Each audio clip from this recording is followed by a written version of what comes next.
Chapter 1. She Chose the Wrong Girl to Fight. A Day of Ross' Life. Story 1.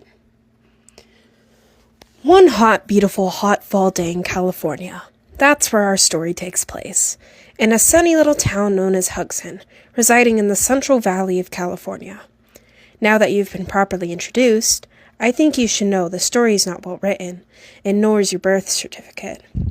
Golden Freddy Middle School, named after the one and only founder. Well, not founder. Just some random FNAF-obsessed weeb wanted it to be named that and threatened to sue the school $1 billion in a hot pocket if it didn't. Anyway, the point is the daughter of Rip Barbie, Olive, hated it. She also hated olives, which made people mad.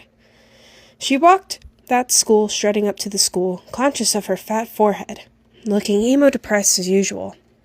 Goddamn California schools, man. Goofy AF. Legit, why do kids need to be in an outside school? Why am I reading this again? The person reading this story is mad at the California education system and needs a break. We'll be right back. Cut to curly black-haired Brit Barbie and her short blonde counterpart across from her at school lunch tables. God, do they really expect us to eat this garbage? Olive got her fork and spooned the slimy salad. She then got from her backpack day-old hot Cheetos and began munching lubriciously on their fiery staleness. Zoe did her complimentary donkey call of laughing at nothing, and looked from the end of the table to the group she hated most for no reason at all.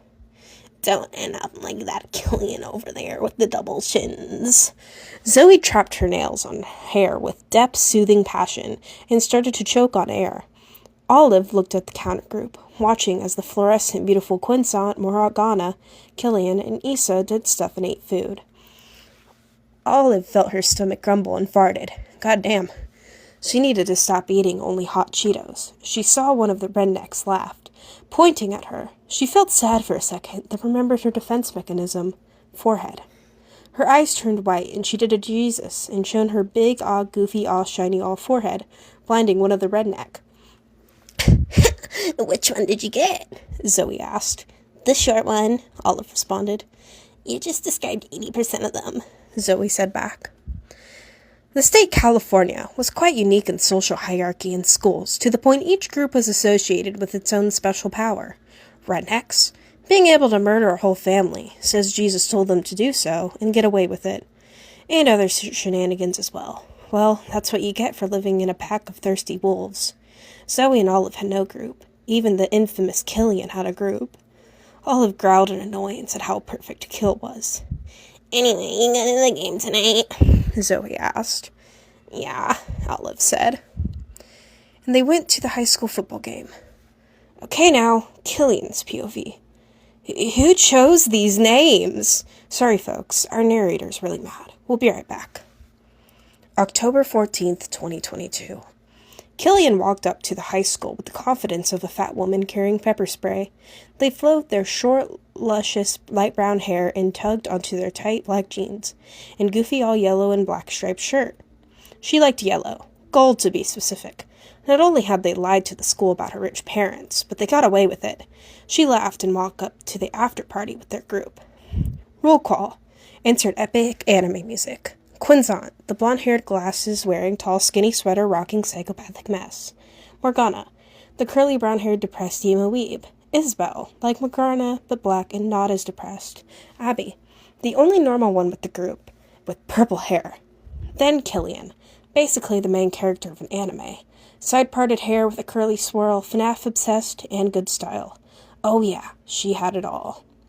Killian walked into the football game and immediately got fucking banned. Goddamn, how did that happen? Quinn looked at her in disappointment. Pardon? Killian said. Then nothing. Morgana was the only one there. Bozo, go to bed. Morgana injected her with drugs or something, and she went to sleep, recalling the experience. Killian had walked into the gate and immediately went haywire. Let's just say ADHD and anger issues do not go well together. She immediately lost sight of everything and went insane. Zoe threatened Quinsant, and Killian went insane and did what her name says best.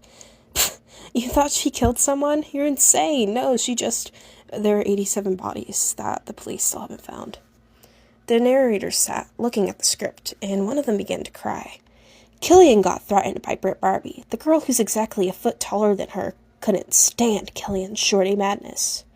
Britt Barbie looked at her the wrong way, which made Killian mad. Olive pushed and attacked her, which was shorty abuse. Killian slapped her across the face and didn't realize that as the cameras panned to them, the whole stadium was watching.